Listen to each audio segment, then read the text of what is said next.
이사야 29장 9절에서 16절까지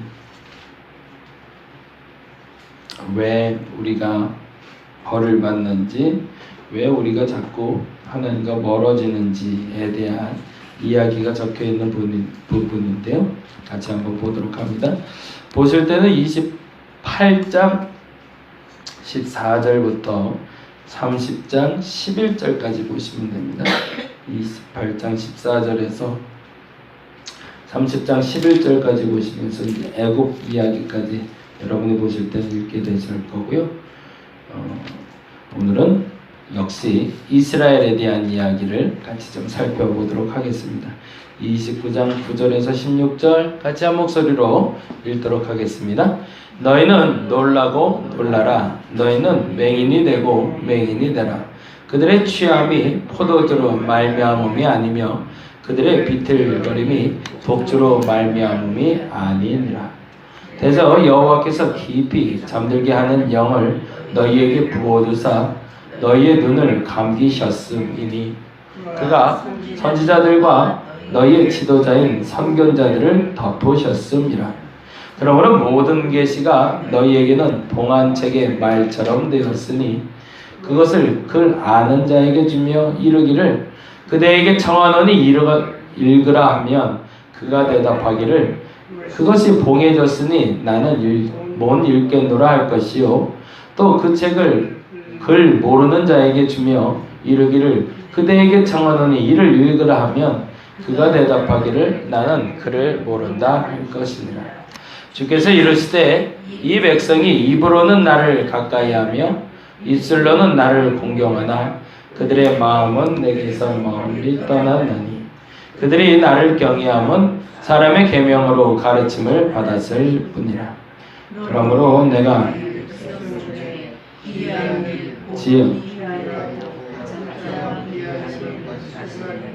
그들 중에서 지혜자의 지혜가 없어지고 명철자의 총명이 가려지리라. 자기의 계획을 여호와께 깊이 숨기려 하는 자들은 화 있을진저 그들의 일을 어두운 데에서 행하며 이르기를 누가 우리를 보랴 누가 우리를 알랴 하니 너희의 패역함이 심하도다. 토기장이를 어찌 진흙같이 여기겠느냐. 지음을 받은 물건이 어찌 자기를 지은 이에게 대하여 이르기를 그가 나를 짓지 아니하였다 하겠으며 빚음을 받은 물건이 자기를 빚은 이에게 대하여 이르기를 그가 총명이 없다 하겠느냐. 아멘. 끊임없이 지금 이스라엘에 대한 징계 이야기를 좀 계속 나누고 있고요. 어제 말씀드린 대로 우리가 두 가지를 의지하지 말자. 사실은 우리가 시험 드는 이유가 그 두 가지 때문인 것 같아요. 첫째는 사람 때문이죠. 그렇죠?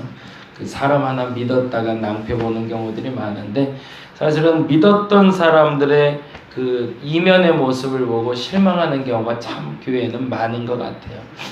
저 집사님이 설마 저 권사님이 설마 라고 했는데 깜짝 놀라는 그런 경우들 종종 보게 되는데 그런 것들이 우리에게 시험거리가 되는 이유는 그 사람 뒤에 있는 하나님을 보아야 되는데 그 사람 앞에서 그 사람을 보고 우리가 실망하기 때문이다.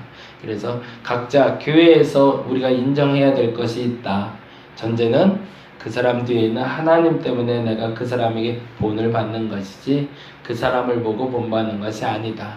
이 말에 대해서 여러분이 끊임없이 교회 내에서 반복하고 알아갔으면 좋겠고요.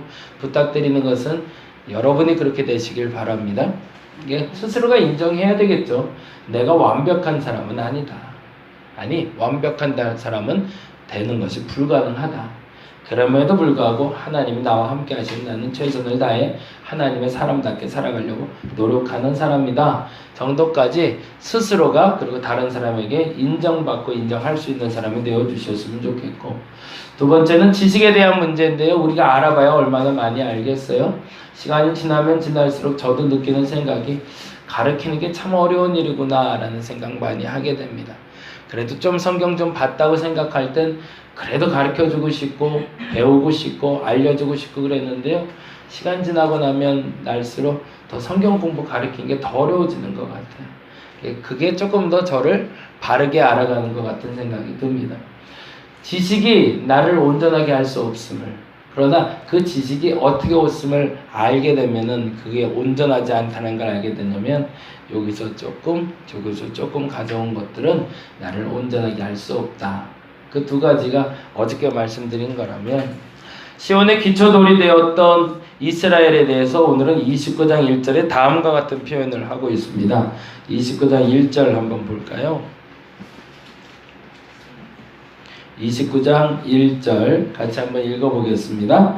슬프다 아리엘이여 아리엘이여 다윗의 진 성읍이여 해마다 절기가 돌아오려니와 내가 아리엘을 괴롭게 하리니 그가 슬퍼하고 애곡하며 내게 아리엘과 같이 되리라. 이 아리엘이란 말이 나오게 된 동기가 되는 게 23절에서 28장 23절에서 29절이고요. 23절에서 29절까지는 곡식을 기르는 것처럼 하나님이 이스라엘을 양육해 놓았는데 내가 너답지 않구나 라는 표현이에요. 그래서 이 아리엘이라는 단어는 두 가지로 해석이 되는데 하나님의 사자라는 표현이 되고요. 그리고 또 하나의 표현이 있는데 하나님의 제사, 하나님의 번제라는 의미가 됩니다. 그러니까 이 아리엘이란 말은 하나님의 사자로 살아가야 되는데 하나님의 사자로 살아가지 못하는 그 이스라엘 백성에 대한 탄식이기도 하고요. 그러니까 1절에서 2절 같이 이게 언어 유희라고 하는데 1, 2절 보시다 보면 이렇게 돼 있잖아요. 슬프다 아리엘이여 아리엘이여 다윗의 진 성읍이여 해마다 절기가 돌아오려니와 라고 할 때 아리엘은 어떤 인칭대명사처럼 사람을 비유하는 것처럼 비유가 됐죠. 근데 2절에 보면 이렇게 돼 있잖아요. 내가 아리엘을 괴롭게 하리니, 그러니까 사람과 같은 요 아리엘을 괴롭게 하리니 그가 슬퍼하고 애곡하며 내게 아리엘같이 되리라 라고 돼 있잖아요. 그러니까 이 아리엘이라는 단어는 어떤 형태를 나타내는 단어가 되겠죠. 그래서 이 아리엘이라는 말이 같이 쓰고 있지만 타다 남은 부지깽이 같은 번제를 얘기합니다. 태워지고 있는데 잘못 드려지고 있는 예배. 이건 예전에 그 이스라엘 백성들에게 그런 얘기 했는데요.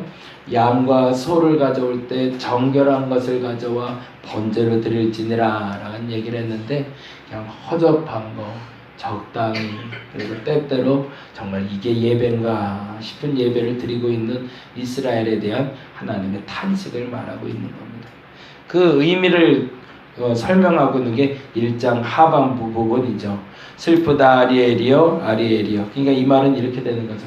예배를 드릴 줄 아는 자가 왜 해마다 절기마다 돌아오는 그 예배를 헛되이 드리고 있는가 라고 얘기하는 겁니다. 그렇게 많이 배웠고 그렇게 알았고 그렇게 본도 받았고 그렇게 지식을 쌓아놨음에도 불구하고 그렇게 훈련했음에도 불구하고 너의 예배는 진짜인가 라고 안타깝지만 하나님이 받을 만한 예배가 아니라는 거죠. 어떤 예배를 드리고 계신지 여러분 점검해 보시기 바랍니다. 하나님이 슬퍼하는 예배를 드리고 있는 나는 아닌가. 그러다 보니 그에 대해서 하나님이 징계하신다는 이야기가 적혀 있는 게 1절에서 4절이고요. 그리고 5절부터 8절까지가 그럼에도 불구하고 또다시 그들을 구원하시는 하나님에 대한 이야기가 나오고 있습니다. 어제 말씀드린 대로 의사와 강도의 차이라고 말씀드렸는데 강도는 째놓고 끝나지만 의사는 째놓은 상태에서 봉합까지 한다고. 제가 아는 목사님이 심장수술을 하는 성도가 있어서 방문을 해서 병원에서 수술실에서 기다리는데 수술실에서 1시간 반이면 끝난다고 그러더니 안 나오더래요. 왜 안 나오나? 그러고 기다리는데 4시간이 돼도 안 끝나더래요. 근데 의사가 나와서 수술이 잘 됐다고 그러더래요. 수술은 잘 됐다고. 그러면 수술이 잘 됐으면 회복실로 가야 되는데 회복실로 안 가고. 그래서 반나절을 있었대요. 6시간인가. 그러고 있는데 다 퇴근하더래요. 근데 환자는 안 나오고. 이게 뭔가 그러고 있는데 청소하는 아줌마가 수술실 왔다 갔다 하잖아요. 근데 에이, 사람을 저꼴로 만들어 놓고 왜 아무도 없어? 그러고 나오더래요. 그러고 놀래갖고, 무슨, 어떠냐고, 누가 혹시 있냐고 그랬더니, 아니, 사람이 아무도 없다는 거예요. 환자는 아직 안 나왔는데. 그래갖고 궁금해갖고 의사한테 가서 물어봤대요. 아니, 수술이 잘 됐다며, 왜 환자가 안 나오냐? 그랬더니, 아니, 수술은 잘 됐어요. 근데 사람이 안 깨어나요. 그러더래요. 이게 무슨 말이냐고, 그렇게 얘기 들었더니, 자기는 봉합하는 건 다 했다는 거예요. 막힌 건 다 뚫어놓고 다 했는데, 근데 이게 심장이 안 뛴다는 거예요. 이게 심장이 뛰어야 이거를 닫는데, 심장이 안 뛰니까 심장이 뛸 때까지는 열어놔야 된다는 거죠. 그래갖고 반나절을 열어놨는데, 의사 생각에 그랬대. 이게 6시간이 지나도 뜨지 않으면, 그때는 봉합하고, 이제 임종했습니다라고 말하려고 그랬대. 그래서 6시간 동안 열어놨다는 거예요. 그러니까 이 청소하는 아줌마가 들어가서 보니까 이게 뭐 사람인지 뭔지 뭐 짐승 쪼개 놓듯이 여기를 다 찢어 놓고 그렇게 벌려 놓은 상태에서 인공심장 뛰게 해서 이렇게 뛰고 있더라는 거죠. 그러고 나서 이제 의사가 들어가더래요. 그러고서 이제 봉합해야겠다고 하는데 감사하게 그때 쿵쾅 이렇게 봉합하고 나왔다고 그러더라고요. 의사는 그게 의사인 거죠. 그렇죠? 찢어놓고 나서 이거 어떡하지? 라고 바라보고 있으면 그건 강도고요. 그건 의사 아니고요. 그건 우리 하나님 아니고요. 예배를 잘못 드리고 있던, 우리가 잘못하고 있던 그것에 대해서 하나님이 때릴 수 있는 건 맞아요. 왜요? 때려야 하나님이세요. 근데 때리는 걸로 끝나면 그건 하나님 아니라는 거죠. 근데 그 시간이 좀 걸릴 수가 있더라는 거예요. 남들 보기엔 방치시켜 놓은 것처럼. 어떻게 사람을 저렇게 놔둬?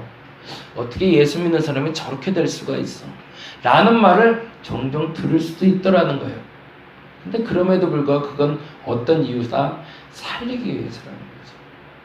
그게 안 뛰는데 닫아버리면 나중엔 영영 안 뛰니까 어떻게든 그걸 뛰게 계속 기계장치를 하든 뭘 하든 만들어 놓고 그래서 그게 뛰면 그래서 봉합하는 거지 그게 안 뛰는데도 봉합해버리면 그건 의사 아니라는 거죠. 우리 하나님은 그렇게 우리를 치료하고 계십니다. 사람들 보기에 가끔 원망 들을 만한 고난 도대체 이게 뭐야 라는 싶은 고난을 우리가 겪고 있다 할지라도 그게 만일 내가 하나님의 사람이라면 고치기 위한 과정임을 우리가 인정할 수 있을 때 생명을 얻고 나올 수 있다는 얘기예요. 근데 왜 우리가 징계를 받는가? 그 세 가지를 다음과 같이 이야기합니다. 29장 9절 볼까요? 첫 번째 한번 보겠습니다. 29장 9절 같이 한번 읽어보겠습니다. 너희는 놀라고 놀라라. 너희는 맹인이 되고 맹인이 되라. 그들의 취함이 포도주로 말미암음이 아니요 그들의 비틀거림이 독주로 말미암음이 아니라. 깜짝 놀랐다는 겁니다. 아이, 저 사람이 취해서 저런가 보다 라고 생각이 날고 보니까 술 먹지도 않았는데 비틀거리더라는 거죠. 그리스도인들이. 이건 뭐예요? 영적인 무지를 얘기하죠. 우리가 징계받는 첫 번째 이유는 영적인 무지 때문이라는 거예요. 아니, 건들지도 않았는데 자꾸 넘어지는 거예요. 건들지도 않았는데. 사단도 가만히 있는데 하나님도 징계하지 않았는데 혼자서 죄 가운데 넘어지는 영적인 무지를 가진 사람들이 있기 때문에 하나님의 징계, 하나님의 집도하는 사건이 벌어지더라는 거죠. 두 번째는 13절입니다. 13절 같이 한번 읽어보겠습니다. 주께서 이르시되 이 백성이 입으로는 나를 가까이하며 입술로는 나를 공경하나 그들의 마음은 내게 멀리 떠났나니 그들이 나를 경외함은 사람의 계명으로 가르침을 받았을 뿐이라. 첫째는 영적인 무지 때문에 하나님께 우리가 꿀밤 맞는 거고요. 가르쳐줘도 알지 못하니까 꿀밤 맞는 건데 두 번째는 뭐냐면 그 살아가는 모습과 배워가는 모습이 다르기 때문이라는 겁니다. 내가 알고 있는 말씀대로 살아가지 못하면 하나님께 징계받는 것이 마땅한 겁니다. 그렇죠? 그렇게 생각하시나요?